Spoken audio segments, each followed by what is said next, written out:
Oh, we're going. We're live. I guess we're live. Hey, hey, hey. Hey, hey, hey. Oh, here we go. Hey, hey, hey, hey. Chris Johnson here for Oh Bless. Thank you for coming. Another amazing show, I believe it's going to be. I'm very excited. I want to give you a few updates before we start to let the rest of the world know, because we are zooming it out, I believe, on a whole bunch of channels. On Pass It 360, normally on Wednesday at 12 o'clock, is now going to be on Thursday for this week only at 2 o'clock. Special guest, Ash Mafara. You all know that on the end of the 22nd, because we had all kind of things people were saying. Ash clarified it yesterday on the round table or the discussion table or ask Ash any question you want table. End of the 22nd. In any time zone, it's done. I've been waiting for this for a long time because I want to go to the next level. When Ash comes on at Pass It 360, we don't have a clue what he's going to say, but you heard him say it, that he's ready to move forward. So I'm excited about that. Today on this show, of course, is Oh Bless. Last week, we had an excellent show. Actually, I don't think we've had a bad one yet. We had Miss Tina Go was on here with some people that were actually refugees and talking about how they're helping refugees out. Each week, I want to make it a little different. I have this lady that I'm bringing on tonight actually emailed Marty back in April. I called her yesterday. I texted her, I said, "You ready?" She says, "Chris, I'm ready to go." So her name is, and I'm going to say this, I hope right, Kari. Did I say that right? Lynn? Kari Young. Kyrie. Oh my God. You know what? Fire me now. I failed English in school, so I might as well just speak French. Oui, Young. How you doing? All right. Kyrie. Kyrie is going to give us a presentation tonight. I'm going to even let her explain it, what she's going to talk about. I want to try to bring something different from all over the world, from different countries every single week, something that'll wake you up to what we have to get done when it comes to O Plus and when the passive launches. So this is another thing that is very close to my heart because I dealt through this. I know a lot of you out there helping your parents, your grandparents, and that's just something we can do. But I think you're going to really enjoy what this young lady has to offer. So Miss Kyrie, the floor, do you need to make a PowerPoint or anything, Kyrie? No, I don't. Okay. Should I have made a PowerPoint? No. Kyrie, the floor is all yours. Go ahead. Well, thank you. Good, great, and an awesome on passive day and night to everyone. My name is Kyrie Young, and I am from Washington, D.C. I want to say thank you, everyone, especially Chris, for contacting me yesterday, for allowing me to share this opportunity about my Oh Bless project. But first of all, I want to ask you, have you ever saw or heard something and said to yourself, I want to do that? How did they do that? That's amazing. Can that be me?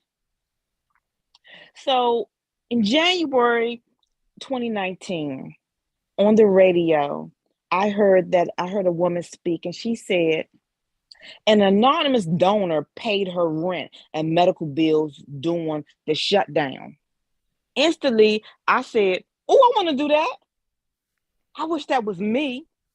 Then on January of 2021, 430 Kansas families are breathing much easier today because of two mystery donors that paid off nearly $100,000 in medical bills. I'm like, wow, I want to be one of those ones that can at least give something.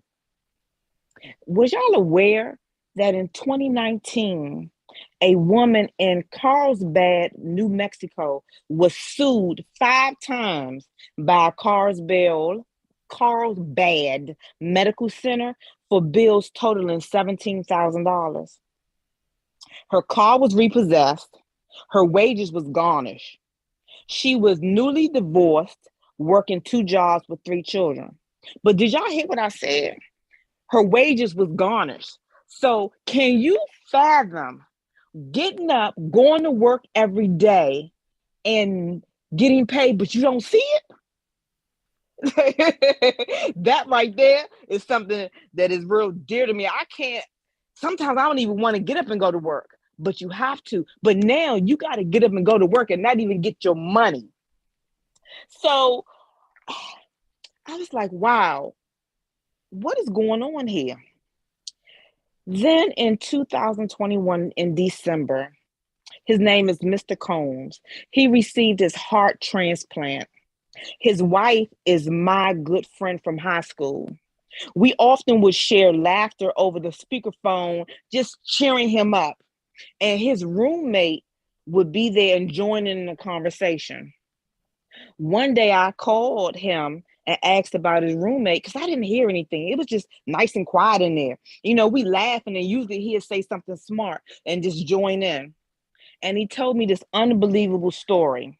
I was like, tell me what's going on. And he told me that his roommate was in line for his heart transplant, but he was denied because his insurance ceiling was maxed out. I didn't even know that an insurance ceiling could be maxed out. I didn't even know that if you don't have a certain amount to put towards your surgery, if basically they would deny you.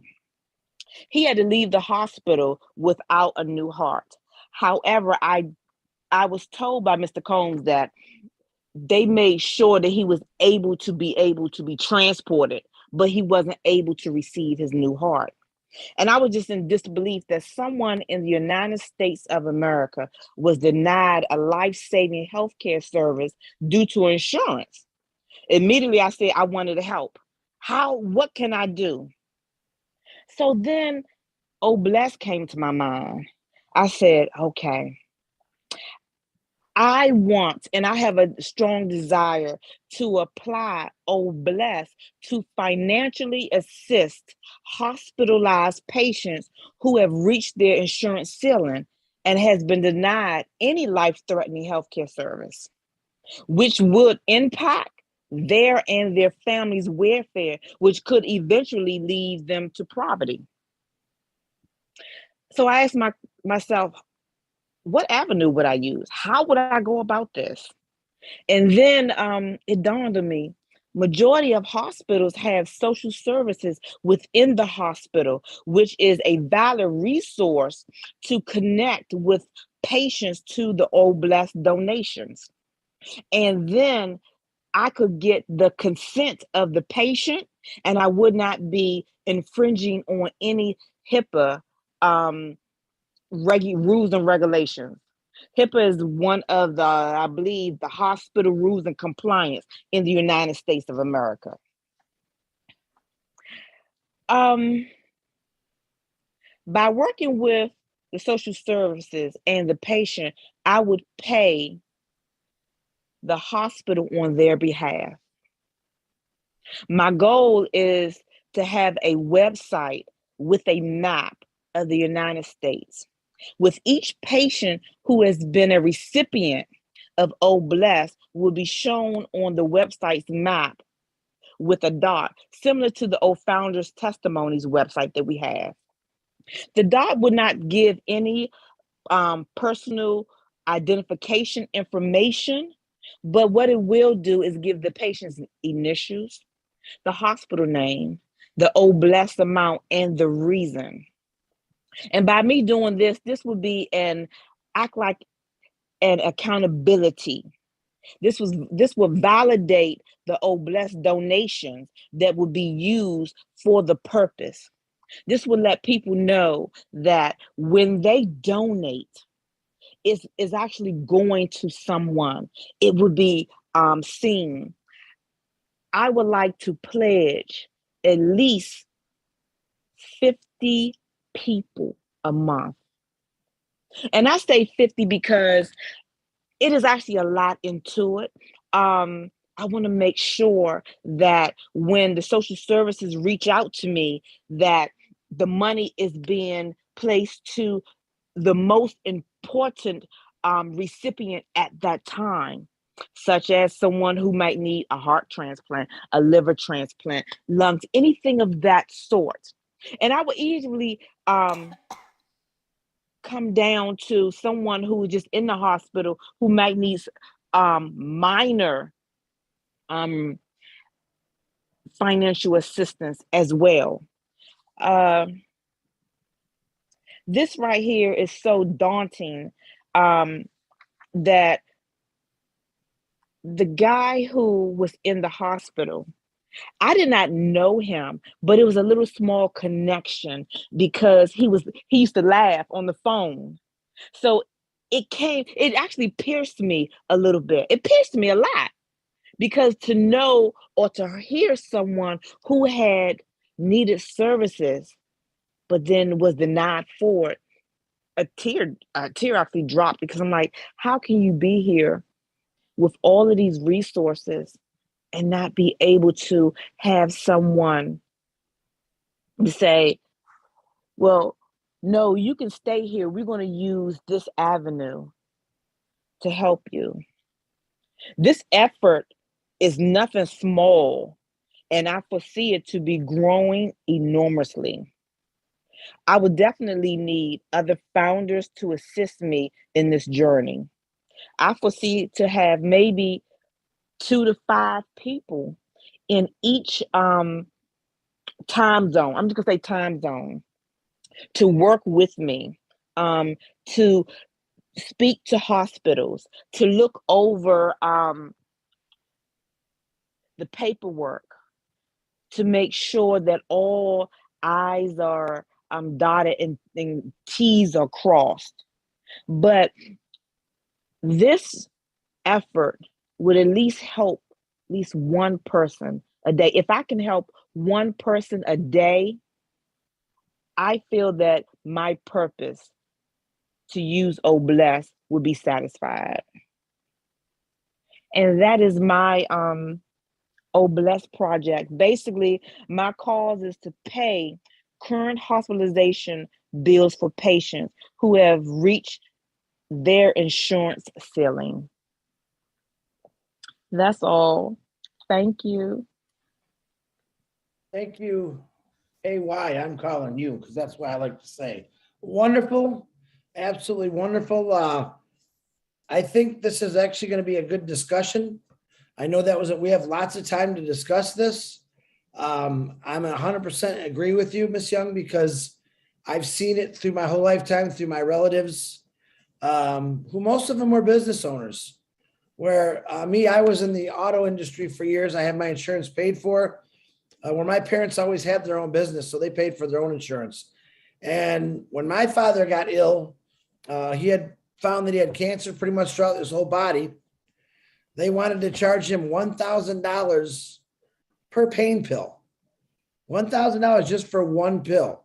Now, my dad actually bought one of those and he took it, and it put him in such a horrible state of mind that he refused to take him again. He said he'd rather be in pain, but that is a problem, I think, in America is healthcare. And why are people dying or being sent away when they need medical help? I will go back to what Ash Mafar has said many times, and this is not against any human being, but we do house many criminals in prisons. Okay, and they have rights too. They're humans, they have rights, but think that some of these people have done so wrong in this world. That's why they're behind bars. They get better attention than a person who maybe didn't make a lot of money in their lifetime and has a bad heart and needs a heart transplant. There's no way people should be refused. Any human should be refused when it comes to helping them out. I was just looking up government grants, $500 billion annually that they have just in federal and government grants. And a lot of those don't get used every single year. That's billions of dollars just sitting there. All right. Now, we could probably start something with unpassive. Well, let's use 1,500,000 people. All right, just to start it off. You were talking about 50 individuals to volunteer. I think we could do it once a year. I think we could get 1,500,000 people to donate $1,000 a year. Every 1,500,000. Someone do the math. Someone get out the calculator. You tell me how much that is. Real quick. Let's see who my mathematicians are in here. $1,500,000. So $1,000 times 1,500,000 is how much? $100,500,000. Okay. Can you imagine if we just took that money every year and donated it to every hospital? And we could probably get away with doing it 2 or 3 times a year once things really get rolling. Can you imagine that every single hospital in the world now will be funded this money, which has to be definitely kept track of, that anyone that walks into that hospital, no matter their financial status, their racial status, their gender, gets honest to good, the best healthcare, the same as the guy that drives the Rolls Royce. Rolls Royce, I said, the nice car, let's put it that way. He gets the same respect when he goes to the hospital or she goes to the hospital that's sick. There should be no more, well, this guy makes millions of dollars, so we're going to give him the treatment of number one. And this person down here, they made $30,000, $40,000 their whole life. They didn't save their money. Baloney. I'm sorry. Not everyone is blessed with a brain to become, super rich or starting a business or whatever you want to say it. But when it comes to you being sick, you're telling me a passive can't put something together like our government's federal grant program, except we make sure the money goes to work. The federal grants are brought in to help many people, mostly for businesses, building homes, stuff like that. But can you imagine if we had it in a passive grant system where all this money once, twice a year gets funded to every hospital in the world, and anyone that can walk in the hospital, no matter what, gets taken care of, gets the right medicine, not no junk, the real good medicine, what they need. And I think it would be a great idea. So if anyone has any questions or comments or any ways they want to add to this, please raise your hand. Now, this is a tough one. It really is a tough one. But we have Latoya raised her hand. Who? Oh, Latoya? Latoya, please. Thank you, Julie. I didn't even see it. Latoya, you're first, and then Jennifer, you're next. Latoya, go ahead. Hi, everybody. Thank you so much for giving me the opportunity to speak. This is also near and dear to my heart. I'm a licensed clinical social worker. My first experience as a professional social worker was in the hospital setting, pediatric hospital. And I have also worked in military hospitals, military treatment facilities. And the vast difference between knowing as a service member, you have every available medical option for you and your family, because when you're active duty, you don't have to worry about insurance. You go to the hospital, they diagnose you, they tell you what you need for your treatment, and then you get everything. You get every scan that's required. You get every test that's required. You get to see every specialty that's required, because none of those charges are going to come out of your pocket. So if you're feeling ill, you can just go. But the difference in the situation with civilians or people who don't have don't have insurance coverage, people who have to depend on insurance companies to be the middlemen between them and their medical care is terrible. So now I do in private practice, and I'll tell you there's 2 ways that people leave therapy with me. They either get better because I'm so great and I can, work wonders with people when given the chance, or something happens with their insurance and I never see them again. So I think with Obless, when we talk about how we're disruptive, I definitely want to put one of our missions to disrupt the insurance companies, because they're not necessary. Rich people don't get their healthcare coverage and their healthcare treatment through insurance. What do? They pay out of pocket because they can afford it, and they can afford to pay out of pocket for the most expensive, high-tech treatment that's available, because they can pay out of pocket for it, where those of us, cannot. So being able to disrupt the insurance industry would be awesome for everybody. And because that's also one of my goals. My goal is to disrupt insurance when it comes to mental health care. There should be no reason why somebody can't come talk to me because they don't have a job, or they switch jobs and the company that I work for doesn't take their insurance. So that is one of my goals. I'm so glad to be able to talk here because there's definitely a connection. And then the last thing I want to say, and I appreciate our speaker bringing up this situation from the patient side. I'll also bring up what it feels like from the provider side. For us to have every single thing that we need to save a person's life, and we can't do it. Everything that person needs to be healthy, happy, to have long life and longevity right at our fingertips as providers, and we can't do it. That hurts. I think Kyrie mentioned a tear fell. I tend not to cry over my patients because I'd be crying a lot, but it is sad as a provider. Here I have all of these tools at my disposal. I went to school. I have the years of experience. I can give me a few sessions. I'm talking about myself personally. Give me a few sessions, and I know exactly when I give you your diagnosis. And that's another problem. A lot of times for mental health, we have to diagnose people in order for us to get reimbursed by the insurance. Well, I don't want to call somebody depressed. I don't want to call somebody schizophrenic. I don't want to call somebody bipolar. They may have those conditions, but I don't need to work from that label to be able to treat them.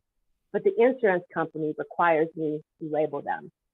So yeah, I just wanted to add to that piece when we're talking about the humanity of our patients. I also want to add the humanity of the providers. If we go in here to help, and what happens when we're told we can't help this person because, well, they didn't pay enough on their insurance. So that's what I wanted to say. Thank you so much. Great. Thank you, Latoya. Latoya, any way you and Kyrie could get together, maybe swap emails, you guys can start putting things together in your heads from two different aspects. If you want, you can use the private chat in the chat and maybe text each other your emails, and you guys can start talking about things. Totally. Absolutely. Yeah, Kyrie, Absolutely. you'll be getting a message from me, okay? All right then. And Latoya, I am a crier as well. So I salute you for working in that environment and have to hold back your tears. Well, actually, I'm going to say right now, I love being a social worker. A lot of people have this idea that it's really hard to be a social worker, and it's not hard. It is not hard. I get to help people every day, every single day. The hard part is when I have to deal with middle managers and bean counters. That's the hard part for me. I celebrate my clients, because they have come to me because they know that they need help, and I'm here to help them. So don't worry about me. Thank you so much. I appreciate it. I love what I do. I wouldn't do anything. I couldn't see myself doing anything else. But what happens is that when we have these emotional responses, I'm going to get a little clinical here, it's because there's a trigger that triggers our sadness, that triggers our fear, and triggers our anger. And we shouldn't have those feelings when we're talking about saving people's lives. We want to have hope and optimism and enthusiasm, like, hey, you can get better. And this is what we have. Well, this is what we will do to help you. That's where the joy and the passion and the motivation comes from for those of us who are medical providers.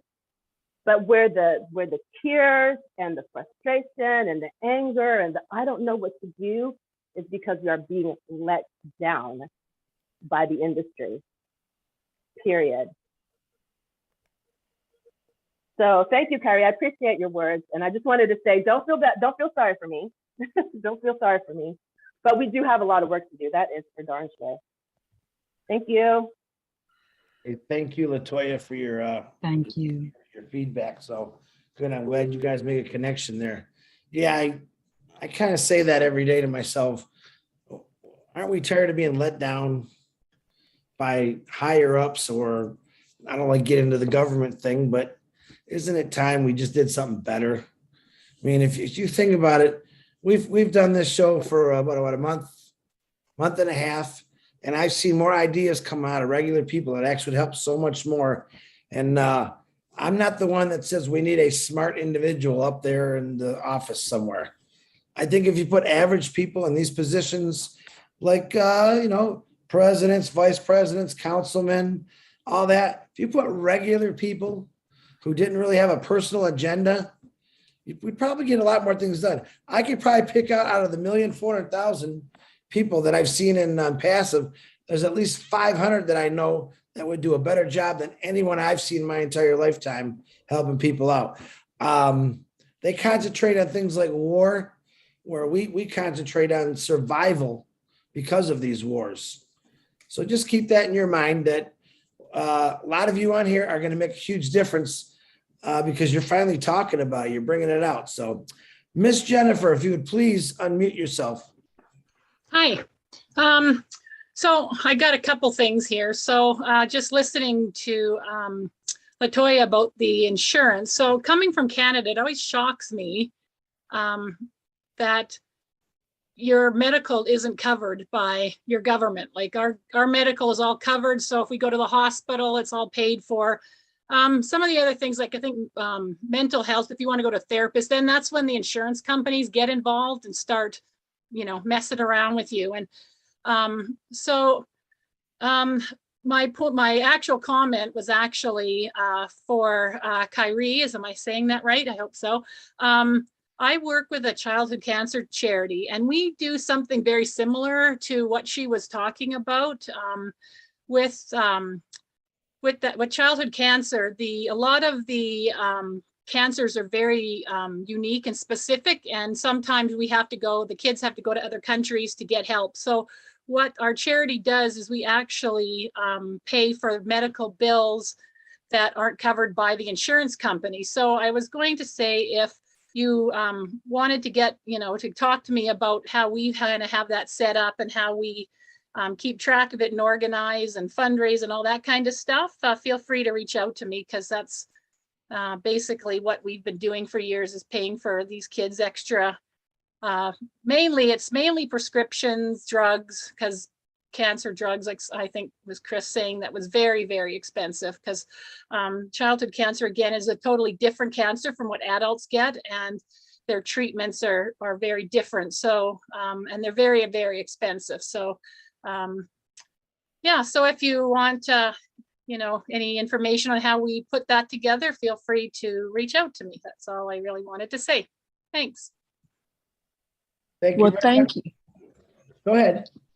Thank you so very much. I'm writing your name down, and I will be sending you an email.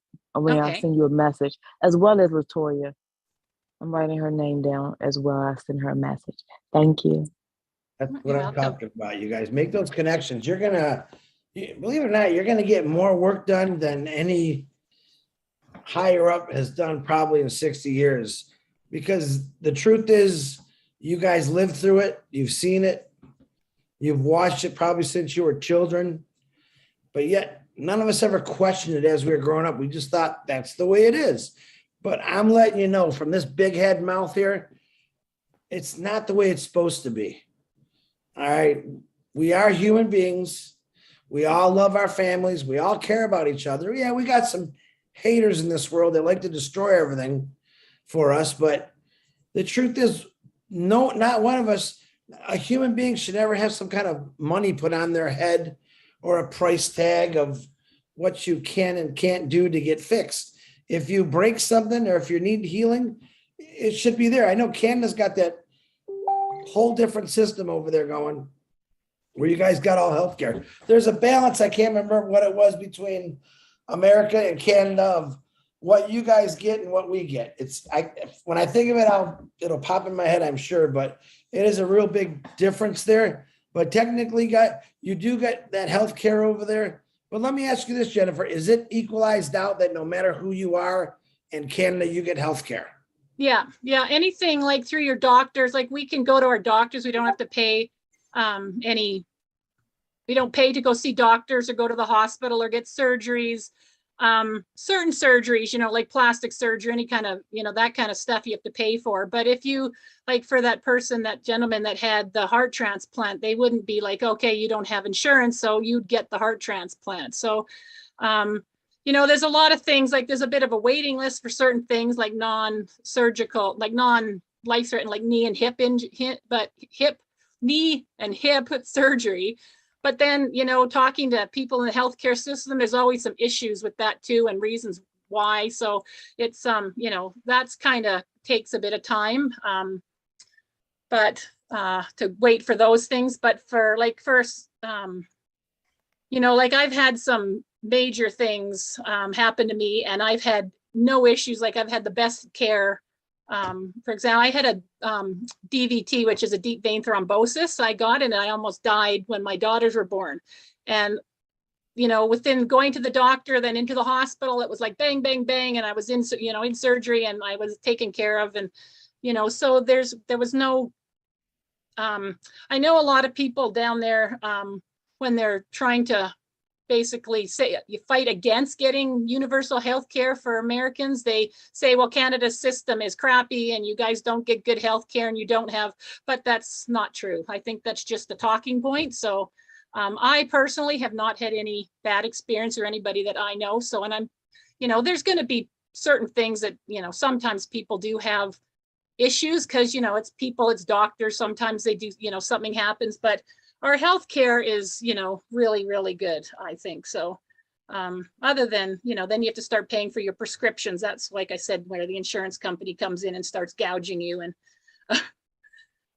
yeah, I never understood insurance companies, to be honest with you. Over here, I'm sure we have deductibles where you, if something happens, you got to pay a pretty big deductible.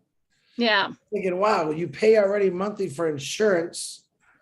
But then something happens where you need it, you got to pay them more money. Yeah, that never makes sense to me. That's just another corrupt business, if you ask me. It should be every year that I don't use it. How about giving me a deductible back? But they won't do that. Well, that's it. And I think that's the issue is you have the insurance companies involved. So it's all about the money in the healthcare system there. So that's, I think, and until you get, like, I don't even know what the solution would be because the insurance companies are so entrenched in your healthcare system. They're not giving that up because they make too much money. Right. Well, the system has to be changed. Technically, insurance companies are just very, very humongous businesses that when you need them, they want to fight you on it. Yeah. I never understood that. If Jennifer needs a heart transplant or a lung transplant, no questions asked. Let's get her on the donor, whatever it is. I mean, I got to believe in the next 5-10 years, they're going to be able to make heart and lungs through artificial intelligence, literally from man-made materials. We can all live maybe to a couple hundred years old because I think that's coming. I don't see why it can't. We've pretty much changed everything in our bodies through other people passing away. I'm sure something will come along. But Jennifer, once again, thank you for your comments. I appreciate you. You're welcome. Thanks for listening. Tim Dillon, go ahead, unmute yourself, please. Chris, Tim, you're right on target. I think we get caught up with the pieces of paper that get put on a wall. They don't mean anything unless they really can fix it. All right. We have a lot of paper hangers, the way I like to say, but we have a lot of fixers, and fixers could help those paper hangers do their job better to make their ideas come to fruition in a reasonable amount of time. And I think We have a great organization with a lot of paper hangers and a lot of fixers. And if we get them all together in one room about one problem, oh my goodness, what's going to come out of that room? Come on, people. It's not that hard. Dream and believe. Tim, you got any more words there, buddy? You look like you got some more in your brain there. You being I a always have person- words. Well, I know that you had a major accident, and I know that was, I'm sure, very, very expensive with all the hospital bills. And I know people that have been in those accidents that have been paying those bills for many years. It's basically like they're a house. They pay a monthly fee to a hospital that saved their life or put them back, put them back together. I was very fortunate that because of family, I had very good attorneys, and I came out of it. I came out hurting, but not necessarily totally out the door. I have a ways to get back to where I was, and God bless I'm passive. This, I swear, I came out of the coma. There was a reason.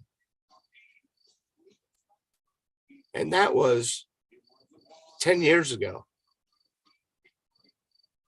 I'm about ready to experience why I was allowed to wake up. The man upstairs has something for me, and I think it's coming. Absolutely. I love you all, and I'm so happy to be with you on this journey. I wish I had a better voice. Oh, well. You got a good voice, buddy. Your voice sounds great. Love y'all. Tim, we love you back, brother.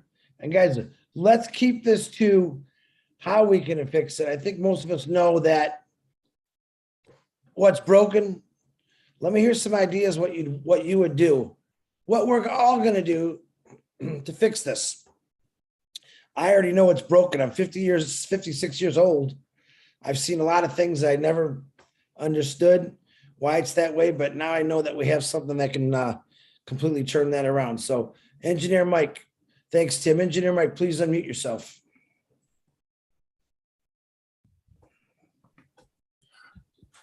Yeah, good evening, everybody. Good evening, all leaders. Just to let you people know how it's very hard hearing. Thank you for the speakers who first spoke.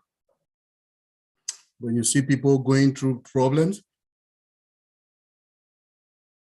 ill health is what you don't want to have. You always want to be healthy. Ill health costs a lot in people's lives and homes. I had a surgery on the 3rd of June. I've been on the waiting list for that surgery for like over 2 or 3 years. But like what Jennifer told you people, in our country, Canada, it is quite different. We have good healthcare. So my surgery on the 3rd was very successful, and it was free. Okay, it was free. I had full anesthesia. It's not like it was just some kind of minor surgery. No, it was a major surgery, but I've still been very active.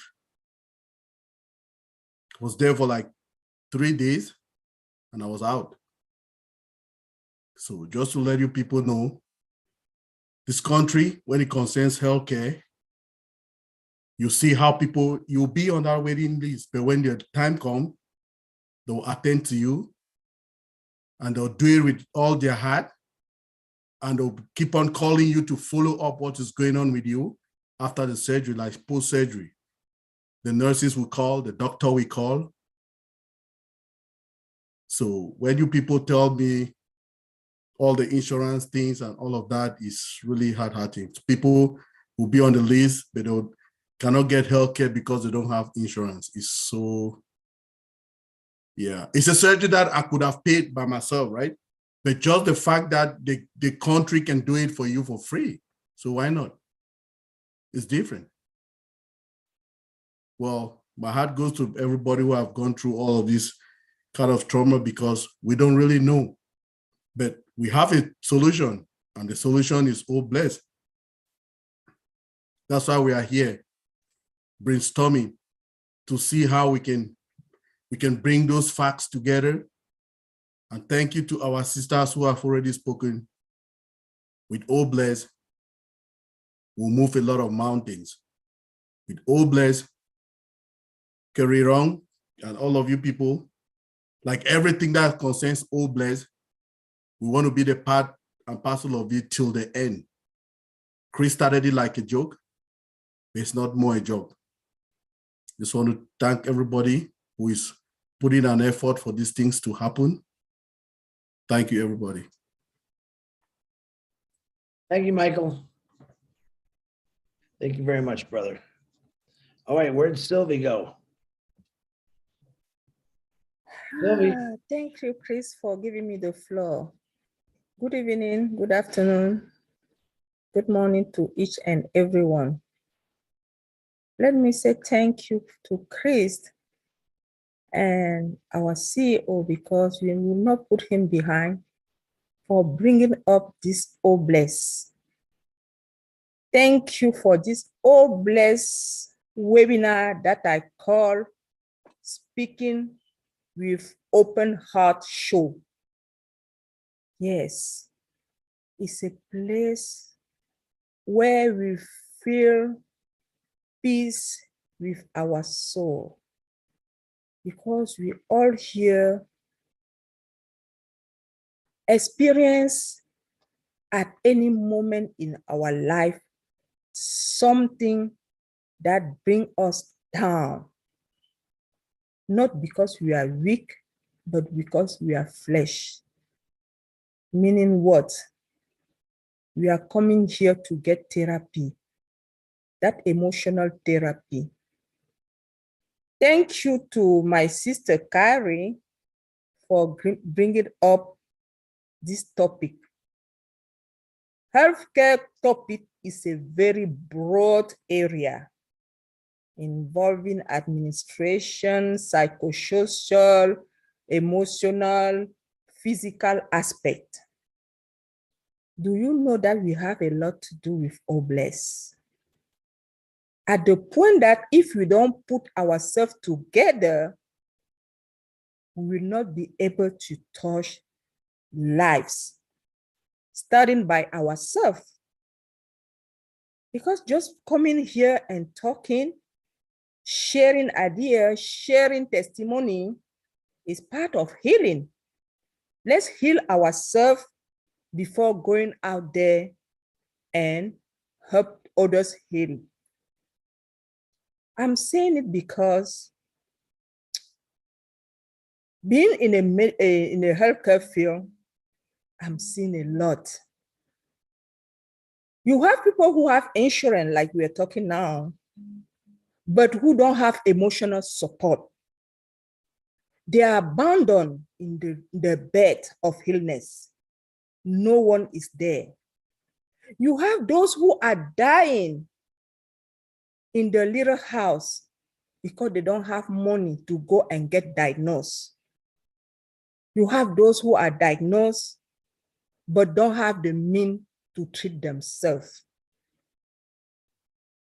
My fellows on passive family, we have a lot of work to do. I'm going to tell you a little bit about my native country, which is Cameroon. People don't get diagnosed. You wake up in the morning, you hear that someone just bleed from the nose and passed away. We will accuse that is somebody, is this person who touched him and then he just fell and that is it. We know that is because he has, a problem, a medical problem inside. Because he didn't get diagnosed, we couldn't find it. So what happened is, with Obless coming, I know that I'll have the mean, while helping all over, even Carrie, if she needs my help, whoever needs my help, I will bring that Obless to change life. Infrastructure, we need it. Emotional support, we need it. So thank you for Obless, because through Obless, we touch life. Thank you so very much. Thank you, Chris. Thank you, Sylvie. Always wonderful to hear your beautiful voice and those wonderful words that come out of that mouth. I appreciate you. Let me ask you all a question. I think I asked you guys this before. Who knows the name of Hunter? Hold on, now I forgot it. Hunter Doherty. Who knows who that is? Anybody? Here, let me help you. What about Dr. Patch Adams? Anybody remember that movie with Robin Williams? Patch Adams, true story. That guy is still going, believe it or not. If you ever get the chance, watch that movie. It's actually a true story, almost to the T, where some things have been changed because of Hollywood. But that man is still going. He believed in free medicine. He wanted to be able to fix anyone through laughter. And he always said there's a way to help people that are sick. You just got to find it. I have been trying desperately to get that guy to come to a Zoom meeting because you love it. And I'm pretty sure I could get him. I just got to keep trying at it. I would love, and I hope he comes on because very interesting guy. But go see the movie. I think it's called Patch Adams, starring Robin Williams. It's really a good movie. And when you see the movie, you'll understand why I would love to get him, because he would love Obless. That's his whole life of just helping people. And the funny thing is, this guy is such a genius. He's a doctor. He's a comedian. He's on social media, and he don't make a dime. He's as broke as the guy that's living in a third world country that don't make $5 a year. It doesn't stop him. He just keeps going. So I am working on trying to get him to one of these Zooms. So Mr. William Marshmallow DeLorme, please unmute yourself, brother. Hello, Chris. Hi, buddy. I wanted to talk about my experience in the hospital, and I want to relate it to what you're doing right now. So, I was in for 2 months and 2 weeks, and a month and 3/4 of it, I had an IV in my arm. I don't know how many bags that is every day.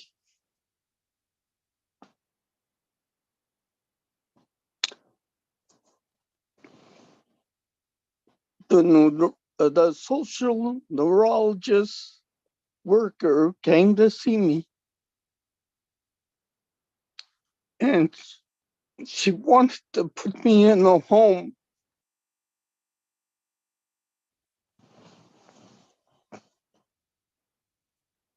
I said that was going to be very expensive. I worked to survive. I think I sent you some pictures where I worked at the recycling plant. I worked taxi for 7 years. I worked very hard. And I think what you're saying about working for you worked in the factories. That is very hard to do. I think it's very hard on a person working for 20, 30 years. I didn't realize what a pandemic could do, but I guess I found out. And I have a lot of respect for the people that were in the hospital. I sponsored some people on passive in the hospital. So there was a reason for me to be so strong. I have on passive.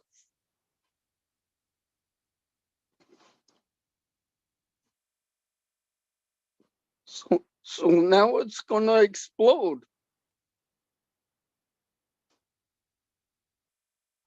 So being here listening to all these stories, soon as we fix the underlying issue with Mike Ellis was talking about, we're gonna explode.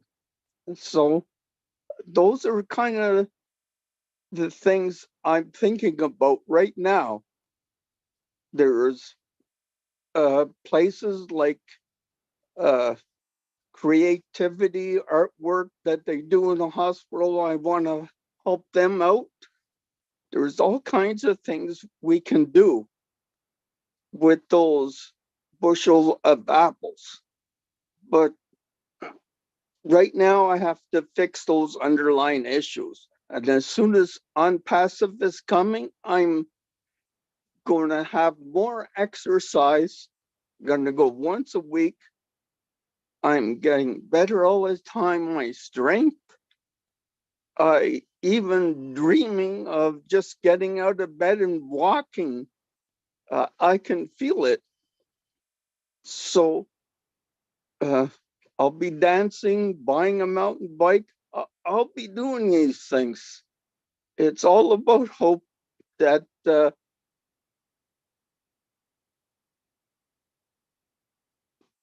helps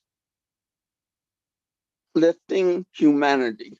And people got to be treated like humans, not like a dollar bill. And I believe that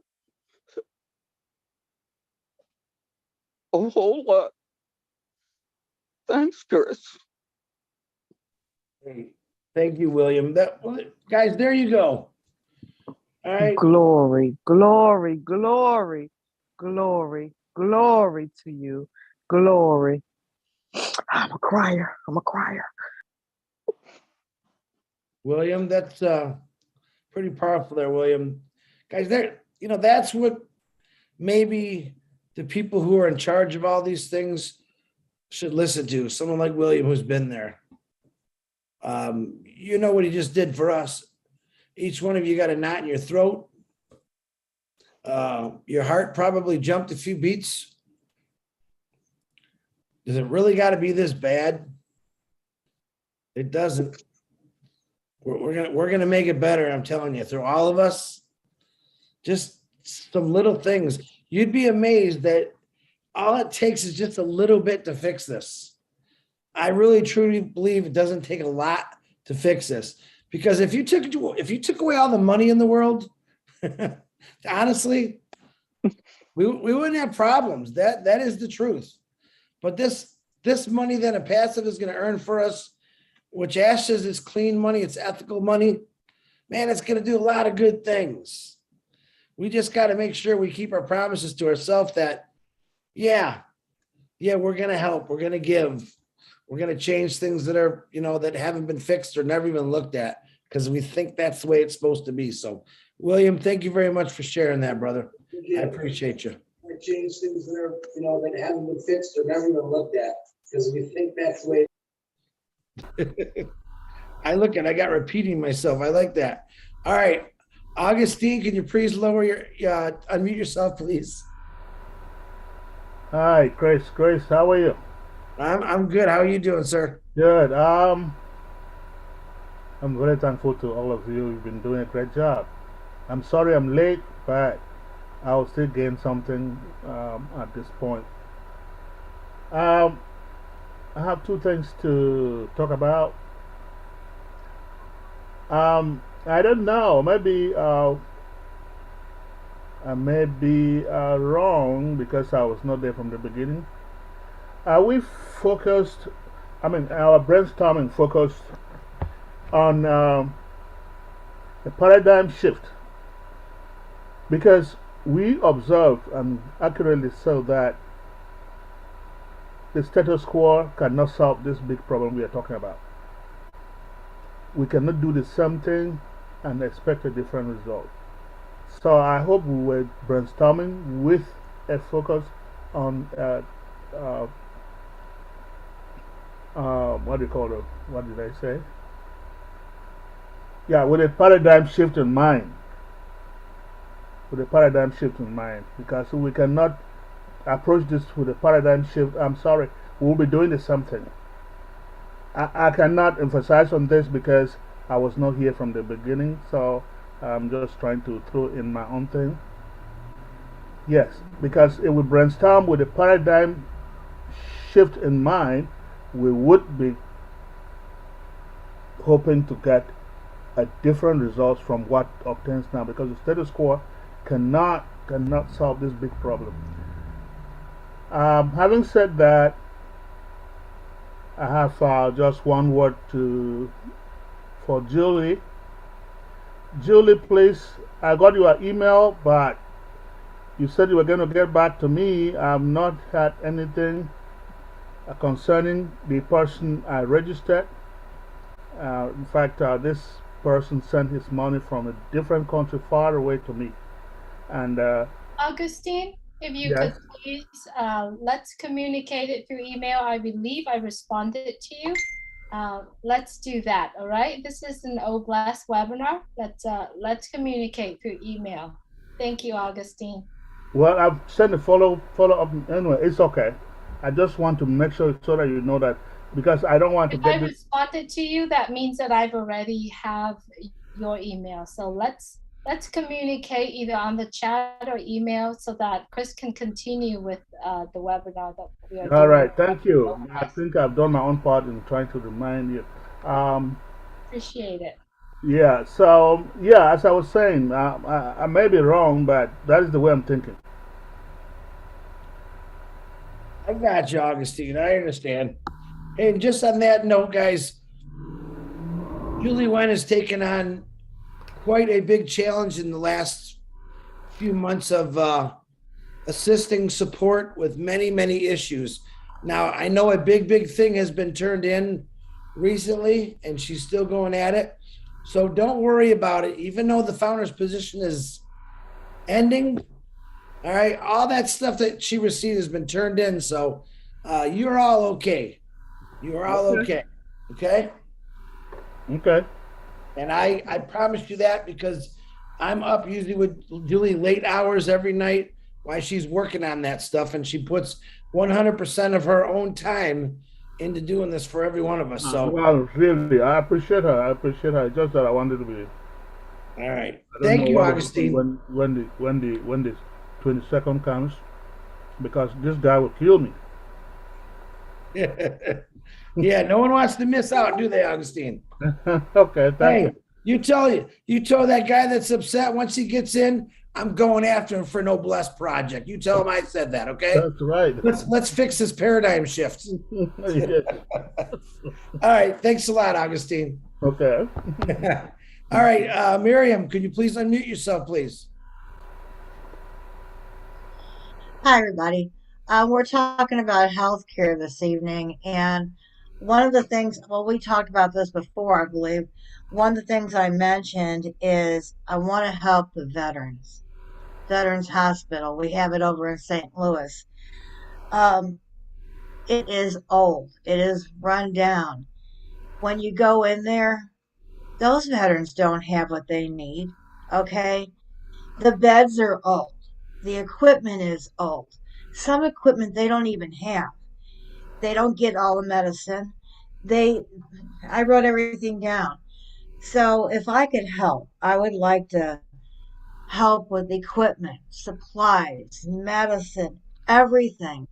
The, the veterans, they just need, the hospital just needs new everything, you know, because they served, they took care of us. Now they're in a hospital that is undesirable, okay, to be nice. It's they don't deserve it. I mean, they don't. It needs to be they need to have care. A lot of stuff that they need, they're not even getting. My first husband was a vet, and this is why I know it. He got sick, and even when we weren't together, I still went and I saw him. I was still there every day. He knew it. I mean, I was always there. It's bad, and so this is where Oblast can come in by getting them what they need. So when families come in, they can say, okay, they're finally,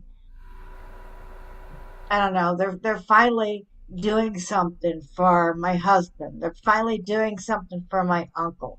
They're not just laying in the bed waiting to die because nothing can be done because they don't have the resources. That's my heart. Thank you, Miriam. Yep. See, you already recognize it. You don't. It's been like that for a long time, especially in veterinary hospitals. Vets that they serve vets in. They know it's there. They just don't want to spend the money. I guess those people ain't worth spending the money on. That's how they look at it. But you've noticed the problem. You know what you are going to start to fix. There's many people in Impassive, including Ash Mafara, who believes in helping out veterans on the streets. Mm-hmm. All right. So, yeah. All right. One individual can't walk in there and say, I want this, I want that. No. All right.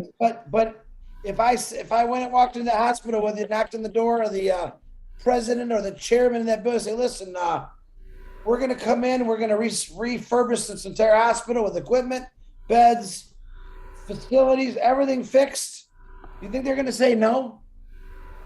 That's what it's going to take, believe it or not. Yeah. Even though they're going to try to say, oh, what's in it for me?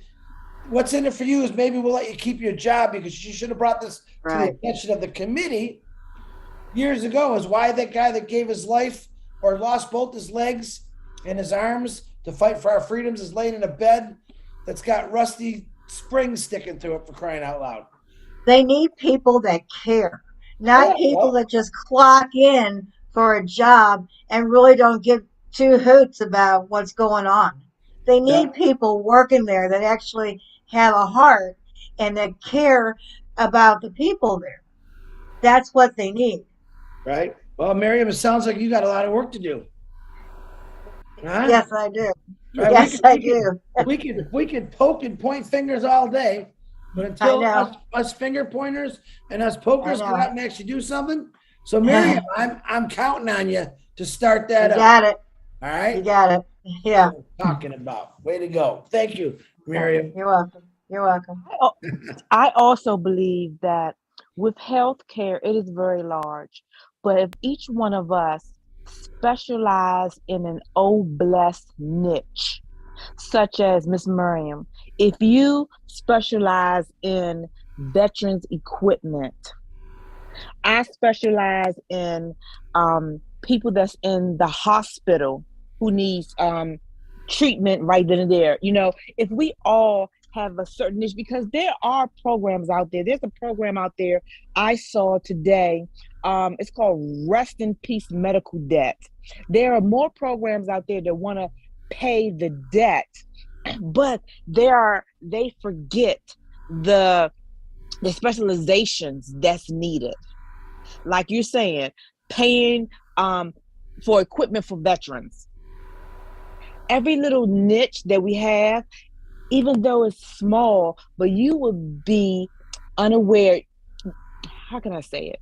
You'll be surprised how many people is in that small niche that you will be helping that other people don't look at. Very good. Absolutely. Absolutely. Latoya, I see you have your hand back up. Do you want to say something again, Latoya?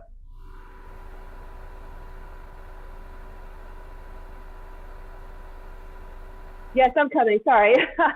Yes. So, hold on a second. I was thinking of the grant program that you had mentioned, Chris. Hold on a second. Can I come back? My children have decided that they want to. Yeah, absolutely. Absolutely. Yes, thank you. Up, I'll be right back. I will. Thank you. I'll come back to you. All right. Is it Okan? Can you please unmute yourself? Yumana? That's correct. Yes. Woo, I'm getting good at this. My name is Okon Umana, and I'm the director of Good Samaritan World Children Health Organization, totally designed for African children. And I want to, especially my sister Sylvie, I want to advise all Africans that this is the opportunity that we have to solve African healthcare and everything in between problems. I want to let everybody here know that as by UNICEF, 80,000 children die a week from preventable causes in Africa. 80,000. And my main aim is to end that. And I'm going to, with the support, not only the Oblast, but all the members of Unpassive.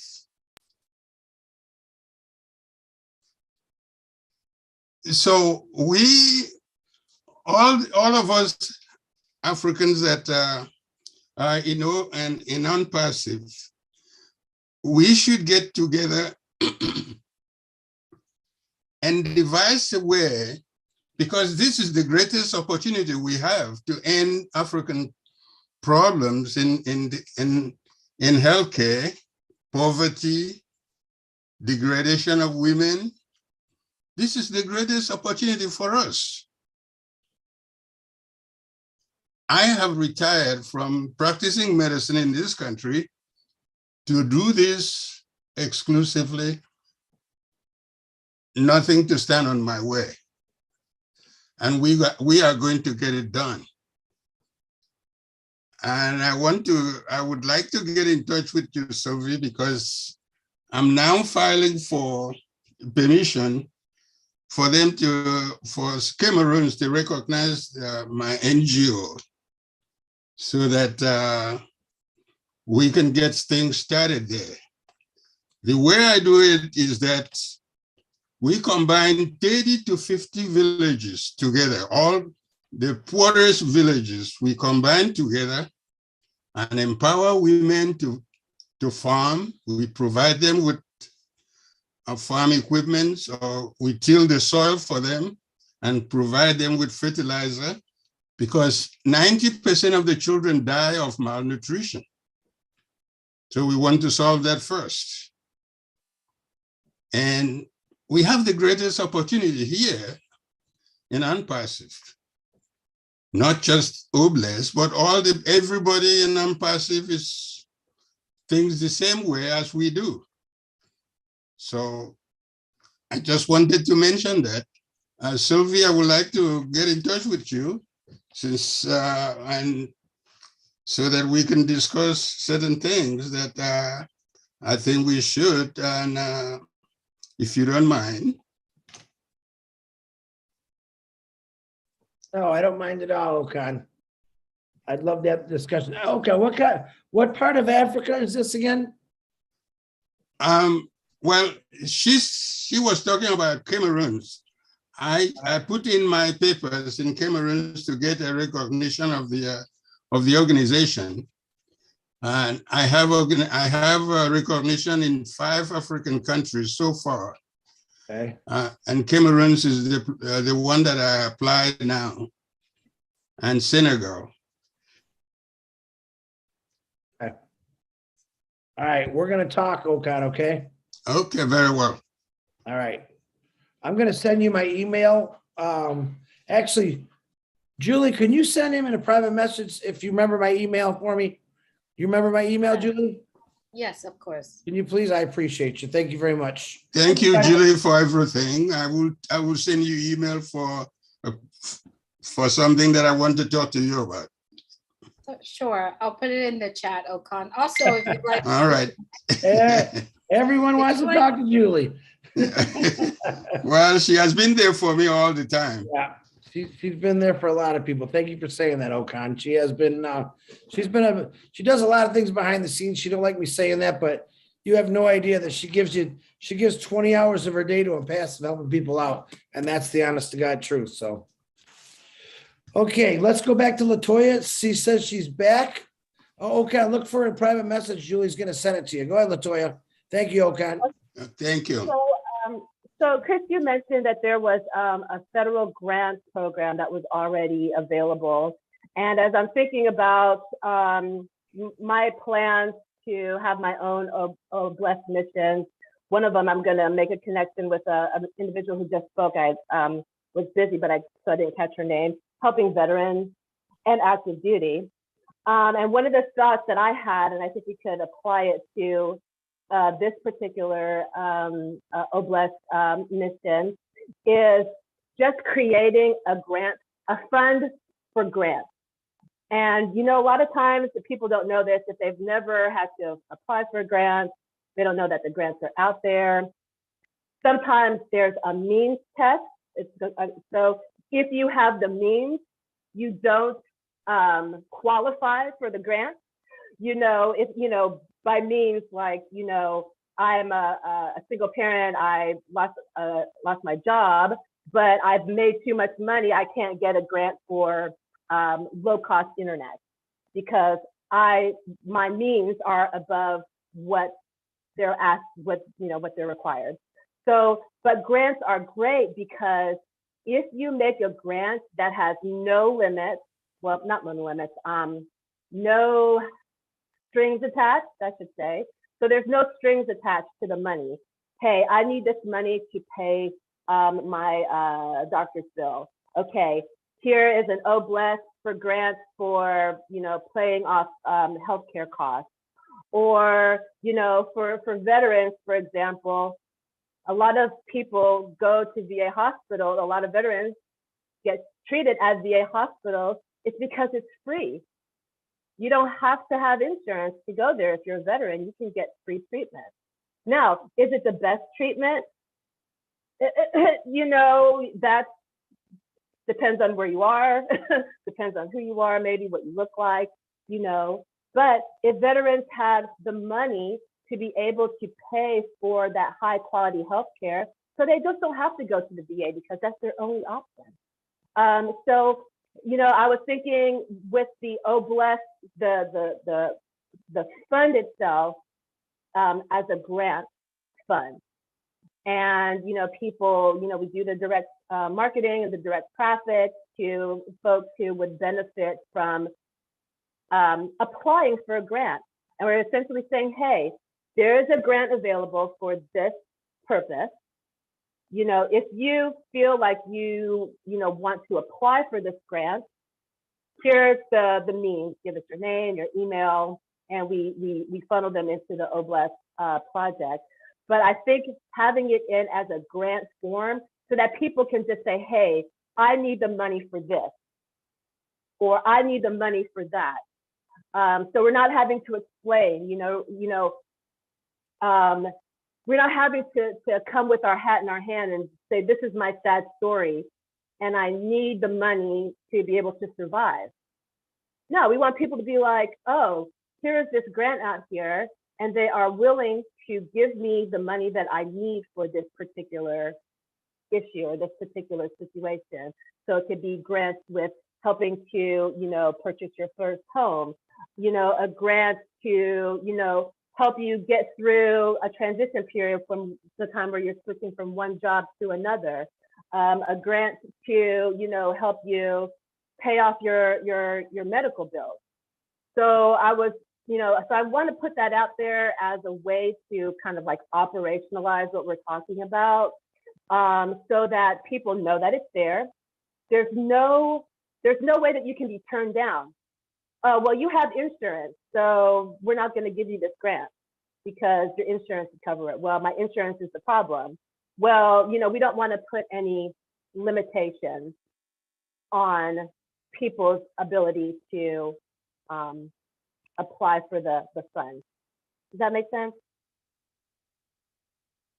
No, it makes sense. Well, it doesn't make sense, but it makes sense. You know what I mean? I know exactly what you're talking about. Myself in my younger days was always trying to start a business one way or the other. And I heard about federal grants. So I went and bought all the books and the literature on it and studied it. And it turned out that I made too much money to get any kind of grant to help me start a business or something like that. That's the weird thing. So, but I'm actually going to talk to the Mr. Ash about why not start a passive grant system through the foundership. And, I know we're going to have he's going to have all kind of different ways Obless is going to be run, but like you said, he likes to hear different ideas and it makes him think about more ways he can improve it. So no, LaToya, I know exactly where you're going at. I appreciate you. Thank you, everyone. This is last for me. Kids are going to bed, so I'm actually headed out. Thank you. All right. Good night, LaToya. Thanks again. All right. We got about a half hour left. Let's see. Janine, can you please unmute yourself?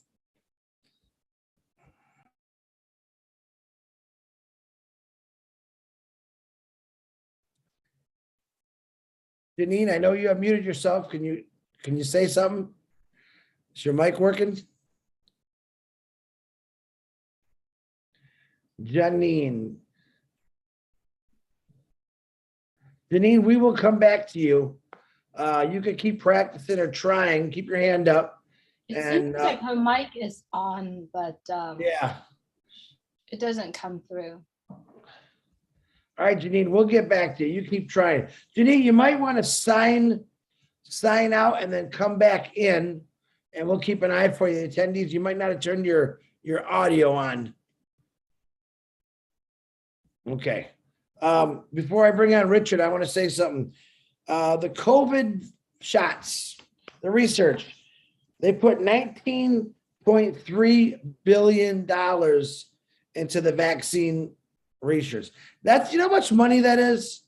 19.3 billion. Now, it seems like they could come up with money like that, but they don't want to come up with money for people that need it. Now, mind you, the vaccination goes, I don't want to get into the vaccination because everyone's got it. Think about $19.3 billion or $500 billion in grants annually. If they just took, okay, can I have 100 billion of that so I can help these people out in these hospitals, these veterans get some new beds, new machinery? Or what about, hey, I want to pay for everyone's medication throughout the world. I mean, stuff like that. They don't think like that. They really don't think like that, but we should think like that. All right, Richard, go ahead and unmute yourself. Janine, I'll come back to you. Richard, go ahead. I love all you beautiful men, women, and children of the world from the bottom of my heart. Healthcare, well, I guess the healthcare would not be under such pressure if the environment in the workplace was better than what it is. I worked in an atmosphere full of poisonous gases. I got caught by poisonous gases way back in '68. We were working in 120 to 140 degree temperature all the time, so we were wet all the time. When it came time to install, finally somebody decided to install a system to cool us down in our panel room. Well, this guy wanted promotion, so they didn't put the system strong enough for us. So we were still at 110 degrees inside the panel room. So I ended up disabled because of it, because arthritis caught me, and it's the arthritis that eats the bones. I ended up with titanium hips. I ended up with plastic eyes from cataract, being told by the specialist that it was caused by the lights in the industry. We don't know that, but those tubes that we have all over the industry, they actually flash. That's what he was telling me. They blink and they flash. And that's why a lot of people have eye problems. So what I'm trying to say is, there would be, if we could work with companies to make their environment better for their workers, Oblast can help in that way. Because if a person has a lot, they'll listen to him. Like if Bill Gates went over to the industry, they'd listen to him because he's a billionaire. But it would take a lot of pressure off healthcare. I'll give you an example, the hospital in my hometown. What one hospital in the big city of Toronto uses for their lawn care per year would keep my hospital going for 3 years. So what's happening is the government is not putting the money where it belongs. In other words, the big hospital, they can do their lawn, they get paid for it, but the small guy, small hospital, has to survive. So he's not getting the funds that the big one is because he's small. So that's where Oblast, I come in with Oblast because I got a position that all the money is going to go to my hospital and other hospitals that are in need, not the big guys. They don't need it. Yes, we have free healthcare. We pay for it. That's why our gas is over $9 a gallon right now here in Canada.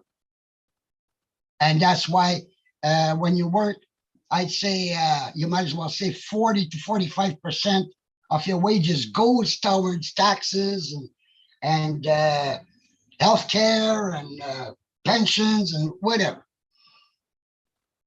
But we have no problems, except like one was saying, you're in line when your turn comes. But if I get a heart attack, I get priority. If I'm in an accident, I get priority. So really, it's a good system. There is a waiting problem, but at least it don't cost nothing. I was in Alabama. I got sick. I was in the hospital emergency for 3 hours. They charged me $2,500 and they didn't do nothing for me. Nothing. They just put me in a room and charged me $2,500. When it came time to pay, I looked at the lady. I said, ma'am, I says, I'm a Canadian. I says, we don't pay. So I says, you find a way to make me pay. Goodbye. I'm not going to go and pay $2,500 for nothing done. But this is what's happening. And there's over 40 countries that have free healthcare. Actually, the whole world should. We should go after the oil companies to give a little bit more. Come on, let's put it towards free healthcare. But I love you all. Big kiss, big hug. Didn't want to bring up my problems, but I'll tell you, it's hard to breathe and it's hard to walk when you can't cross the street. It's sad. I used to do 2 jobs for 33 years. and now I'm feeling. Thank Yeah. you, and God bless. Thank you, Richard. Yeah, you've been through the ringer there, buddy, but we want to change it. We want to change it. Appreciate your words, Richard. Okay, guys, we got about 23 minutes left. We have Bruce, Edward, Key, and Janine, if her speaker works, and that'll be it. So this is the last call for hands. I'd like to get done at 11 o'clock because I know a lot of people got to work tomorrow. And I have a lot of work to do after 11 o'clock till at least 4 o'clock. So Bruce Gerstein, can you please unmute yourself? I certainly can, Chris. Thank you very much. And thank you so much for putting this on. Kiri, I want to tell you, you have the heart of an angel, and it's wonderful to hear you speak about what your passion is about. It reminds me of when I was working in New York City. I worked for an agency that was delinquency for bills that were over 20 years old. And one day I got one at my desk, and it was a woman whose husband had died. He was under dialysis. And because of the paperwork, she had owed $70,000, and they wanted to collect it. My heart was such that I said, she does not deserve to even see that mentioned to her, and it went into the garbage pail. And I don't think the city bothered with it. It was no big deal. But the thing about hospitals in general is they want money. And no matter where you are, they want money. So I was in the Philippines and I gotten sick. And I was on a very, very weak, and I don't know if I was wheeled or had a cane. But the first thing they did when they saw me was they wanted to know, how are you going to pay for being here? Because they were putting me into emergency and then gave me a room. And I said, well, I have a credit card. And suddenly the books for what kind of room I wanted came out. But in the end, they misdiagnosed me and said I had some kind of heart failure, and it was nonsense. And I said, I'm going to leave. And they said, well, if you leave, you'll leave against medical advice. And I told them, I don't care, because this is not going to insurance. I'm paying for myself. But what I noticed is that, like, when they were talking about Africa in general, Southeast Asia in general, are very poor in their treatment of people. If you don't have money, you don't get treated. I had a friend whose father needed a ventilator, and because they had no money, he died.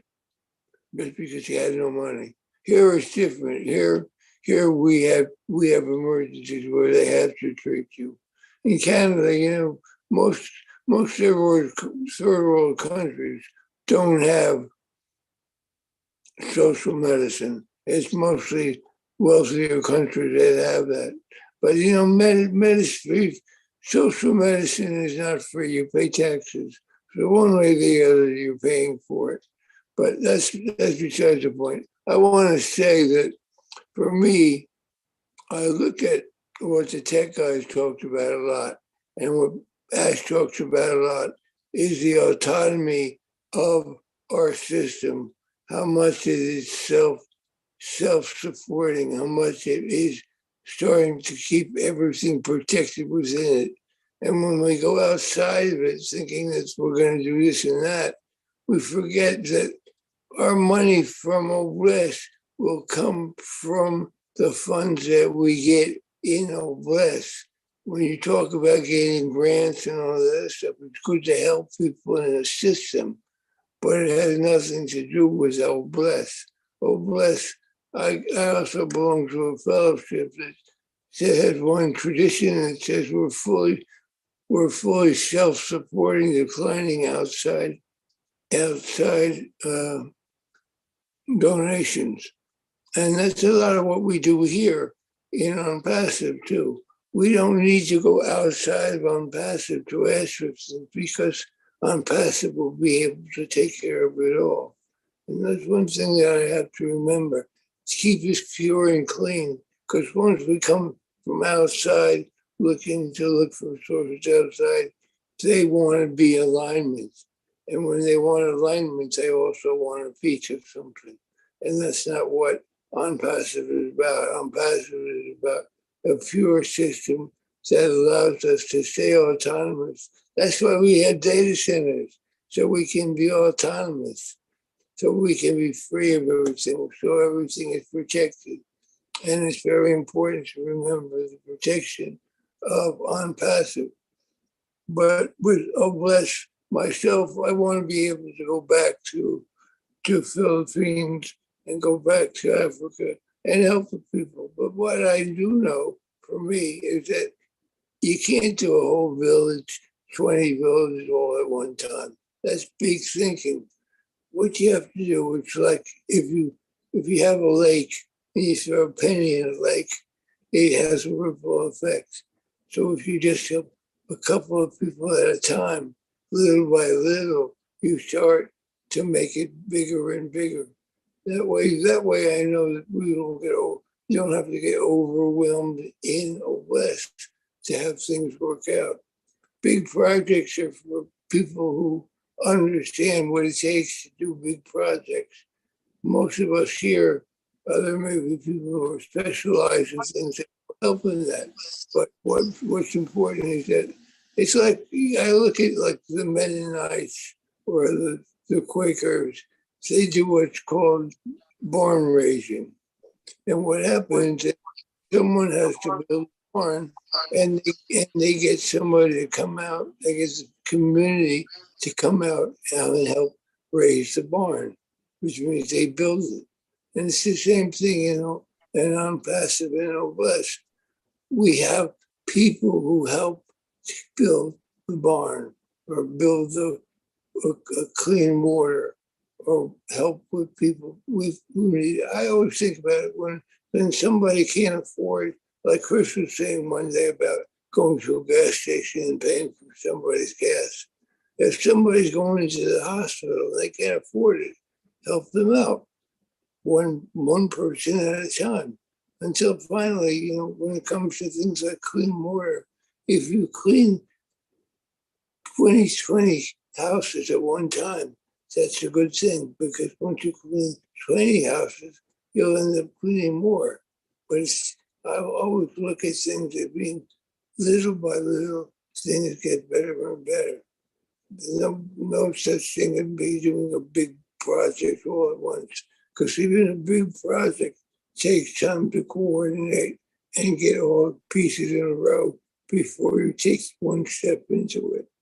So anyway, I'm just saying that because I want people to remember that when we look at on-passive and we look at OBLESS, don't look outside as much as look inside for this beautiful community of 1.4 million people, many of whom we don't know, but many of whom will come to the table at some point and step up to the plate and help each other.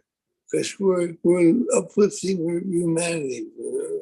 One person. Brucey, I can let you go on all night, but I got to stop you, man. I got some more hands up. Stopping right there, Chrissy. You got some great air in those lungs, brother.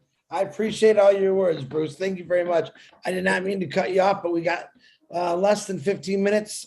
And Edward, before I pick you, I know Janine came back on and she was in line first. Janine, is your sound working now? Can you unmute yourself? Try. Can you hear me? Oh, God, I can hear you. Go ahead.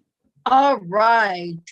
I have a good solution because just a month ago, I do a lot of research in alternative healing methods that can heal the whole body in record time. And this YouTube guy came on, and it's through this one doctor, through this special machine that I don't know if you ever heard of the blue beam. It's like photon energy colors with energy. It's like almost like laser photon energy going into the body. And this one doctor is amazing because these machines, they've been going to people's homes for the last maybe 10 or 11 years and has healed so many people. And this, the machines have been hidden from the public for this long. And I think they need to be shared because it shows very wonderful promises. And I would like to give you guys the doctor's name because, yes. Janine, can I stop you for a second? Yes. Why don't we talk about that in another show? Before I promote someone, I need to have facts. I can't just go out there on a YouTube. I need realistic, and I'm not denying what you're saying is not true, but I need actual facts and reality. I can't share. There's a million people on YouTube that have healing powers. Okay. Yes. And I'm not trying to cut you off, but this is for solutions. But this. Okay, no, well, Janine, let me get back with you. Maybe we can make another Oh Bless show out of it. Okay. Okay. But I need, if you could send me actual facts, documentation on what this is, and let me review it, and then I will get back to you and we'll discuss that further. How's that? Okay. Okay. All right. All right. I'm planning on doing it myself. Well, that's good. I like it, but make sure you have all your facts correct. There's a lot of people out there claim they can do a lot of things with certain equipment. Not to say it's true or false, but please make sure you have the real facts about it, not just what it, anyone could say, Key Wendell's on here. You could probably talk about that. And I don't know, he's not gonna, but there's a lot of people out there on YouTube's or TikTok saying that they can heal the world or heal this, or they have a special equipment. If that equipment was that important, Gina, I think it would be out there already. But I don't know the whole facts. So you get it together, send me the facts, and we'll discuss it. How's that? Okay, so what about, you want it on an email or you Yeah, Julie was gonna send you my email and a private message in the haven't you sent me stuff before in this, Janine? I don't know. I think you might have, but go ahead. Julie, if you could send her my email and she'll send me on the information. Janine, thank you very much. All right, thank you. All right. God bless Edward. everybody. Okay, God bless you too. Edward, go ahead, buddy. Thank you for being a gentleman, and unmute yourself, please. Okay, thank you. I know we're short on time, so I'll go really fast. One thing I think we could do is as many people that could pay it forward with getting people positions that will help people be self-sustainable. And then another idea I have is like preventative programs. Like I saw one person, they have a food bank, but they have it set up like a grocery store. So when people go in there, they don't feel ashamed about it, and they can actually get like fresh fruit and vegetables. So they're not just eating like a lot of canned and processed stuff that could lead to further health conditions. I like that, Edward. Yeah, there's a lot of good things out there, but a lot of people don't understand is how do we help people? And reseller position is really where we're going to help a lot of those people out. As our apples come in and our team gets bigger and bigger, or I'd say our family gets bigger and bigger, you're just going to be able to bless people with reseller positions. All right. As far as eating healthy, I think that's something you need to teach me, Edward, because I'm horrible at it. What else you got, buddy? Edward, can you hear me? I have more stuff, but I know that it's only like 8 minutes, so I'll just end with that.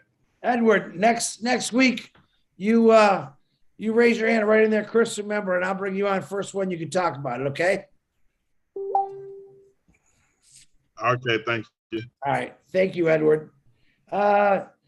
Key Wendell, please unmute yourself and try not to laugh at me. Hey, Chris, thanks for bringing me on, buddy. Hey, buddy. Guys, I'm at work and I'm sorry. I just jumped on, was here. You were talking about healthcare and had some things I wanted to share real quick. We're short staffed tonight. It's all across the country. We've already had 3 emergencies in the ER. I've already been to 1 code already, and there's no telling what's going to happen the rest of the night. But healthcare in America is it's broken. Part of the problem is there's some monopolization going on, and I'm going to speak about one software company. You can Google it. You can look it up. It's called Epic. Epic is a software program, and physicians in the ER, I've seen them. The software makes them override what they want ordered. So actually, you have insurance companies and you have software companies that are running healthcare in the United States. Doctors are not. It's a problem. I don't have a solution suggestion. The one thing that I would suggest, healthcare is the only business that I know of that if you have insurance, you pay more. And what I mean by that, if you go in for a heart surgery and you've got good health insurance, hospital's going to bill to the hilt your insurance company for that surgery. If you're self-pay, they put you on a step tier level and you get a reduced price. What other business does that? What other business charges you more money because you have insurance, where if you say, hey, no, don't use my insurance, I want to pay for this out of pocket, and you get a discount? That's what's happening in healthcare. The one solution that I want to suggest to everybody, great hospital, great guy, respect him a lot. He's no longer with us. Danny Thomas. Danny Thomas built a hospital called St. Jude. And I can see us coming together, locking arms, and we can build a hospital and call it whatever we want to, children or whatever. And families come and don't worry about getting a bill. It's taken care of. And I think that's something that we can do. We can't do it today. We can't do it tomorrow, but I think it's something that we can work towards doing. We can also work together and have a board. And if somebody has insurance bill or medical bills, they could submit those for payment, be reviewed by people with medical experience and billing within On Passive, look at it and say, yeah, we can help you out here. There's a lot we can do. Chris, thanks for letting me speak. I know it's short on staff. If I went over anything anybody else to talk about, great to see you guys. I've just been working my tail off, guys. So Key, before you go, number one, thank you. Can you give me a little help on people on YouTube thing? They have certain things that can fix. Just give me your professional opinion, because I don't want everyone to think I'm this hard guy and say no, because I like every opportunity to be heard. Can you give me a little professional when you hear something like that, just to help out a little bit? Anything that's submitted for healthcare cures or treatment goes through blind studies and has to be really peer reviewed, and shows that it's got efficacy and it actually does do what it says it can do. I can't tell you how many times I've gone to patients' rooms and I find chicken feet and feathers in the bed because people believe in voodoo. But here's the thing about voodoo. If you believe in it, I mean, I have heard, and you can read about it, people have coded, if somebody believes they're going to die at 12:01 because they've been cursed, it happens. So it's a lot what goes on in your head. But, for things to be approved within this country, we do have medical boards and reviews and peer reviews. And I mean, the FDA is the biggest bottleneck there is. I mean, that's what happened with the COVID vaccine, was getting things through the FDA for approval. And then everybody complained that it was rushed, so it's a catch-22, but it's our system. There's a lot of problems, guys, but, I think we can come together and help one another, help our friends. I know that, our peer circle of friends within On Passive, we find out somebody's, needs major surgery, it's going to be done without even asking. But we can do that on a bigger level. Thank you, Key. I appreciate it. And if you ever find chicken legs, if I'm in your hospital, that's because I ate the chicken because I love chicken. You can do whatever you want with the legs. So I appreciate you, Key. All right, David Odo, you had your hand up. Did you take it down? Did you want to say something real quick, David? Thank you, Key. Good to see you, Chris. Yeah, you, brother. I was disabled like 35 years ago, and I was misdiagnosed, and it took me 5 years to find out I had a split vertebrae. So, of course, I jumped for the surgery because, I mean, 5 years of suffering like that, it was driving me nuts. And the surgery failed. So I ended up having these 2 rods in my lower spine, and that fastened my hips through my hips. In 2004, I was in a car accident, double T-boned. And then I think what happened is it shifted a rod on the right. So now my upper body is more over my left leg. So I walked bent over. And there's got to be a doctor somewhere in this world that could probably fix it. Because my doctor says it's a chronic osteoporosis, but it's not. All my vertebrae are gone from the L5 up. And my spine sticks out behind me. It pokes outwards. It should go inwards. And he said that I wouldn't survive a surgery that extensive, but I think I could. You know, it's just a matter of straightening it out. Like, cause I mean, it looks like I'm walking around looking for dimes when I walk, because I have to walk with support because I just can't. David, I'm going to send engineer Mike. He's a big guy, and I'm going to have him give you a bear hug. He's going to straighten you right out. How's that? That would do it, man. Push it right. All right, David. Thank you for your words there. All right, guys. Good show. Edward from Florida. I want to make sure you remind me next Tuesday about bringing you on, because I want to hear about the natural foods. Very interested in that. I think a lot of people are. A lot of people are interested in natural foods. Augustine, keep that beautiful smile on your face, and we'll get your answers to your questions. And everyone, I want to thank Julie Wen and Lynn Nakamoto for helping me run the board tonight. You both did an amazing job. I appreciate you both. I want to thank my beautiful sister, Kyrie Young. Did I say that right, Kyrie? Yes, you did. Yes, you did, Chris. It only took me 2 hours and 5 minutes to figure that name out, but I appreciate you for coming on. And your short presentation turned into a whole bunch of problem solving, didn't it? Yes, it did. And I want to thank everyone who allowed me to share this with you. And thank you so very much. I look forward to speaking with you all in the near future. Excellent. And that's what we're doing here, guys. We're not only talking brainstorming, but I'm also trying to connect a lot of you together so you can start working on those projects. I mean, believe it or not, we all connect one way or the other, no matter who we are or where we came from. One way or another, we run into the same issues. And together, I think we can fix a lot of those issues through what Unpassive is going to gift us through the apples with your hearts. And you got a lot of them. I mean, there's a lot of people. Bless is really growing. It's one of the most talked things about on the webinars now. You did hear Ash Mafara bring it up about the refugees. That was a very strange thing that we did. And he put a video. Chris, you're not going to believe what I'm doing right now. I'm actually stacking my truck full of stuff to go help refugees. So it was quite a kicker. I have got a lot of information for people about refugees. And remember this, I myself and everyone care about everyone. I'm not picking one certain thing out. I'm trying to get every country to share the story. And I'm asking, if you're in a country that you have a project or a solution, please email me. Get it to me somehow. You can get it to any leader. They'll get it to me. I get them sent to me all day long, and I got to go through them and review them. But I want to thank everyone, including Ash.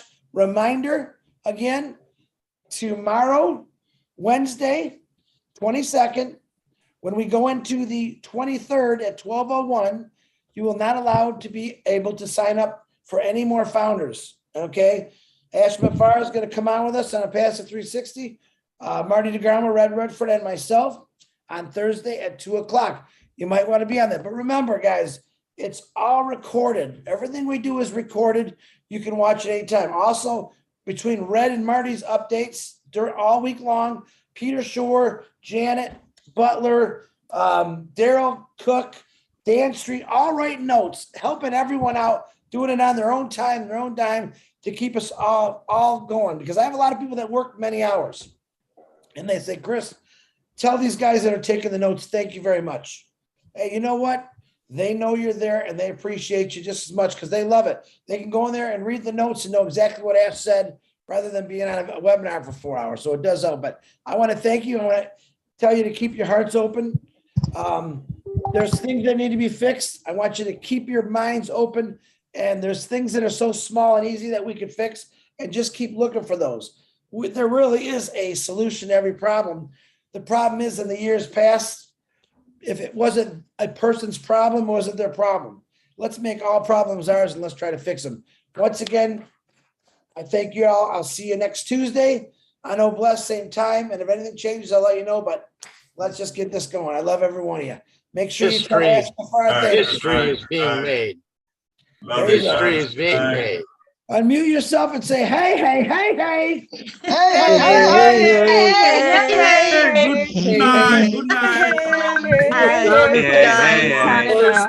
hey, hey, hey, hey, hey, hey, hey, hey.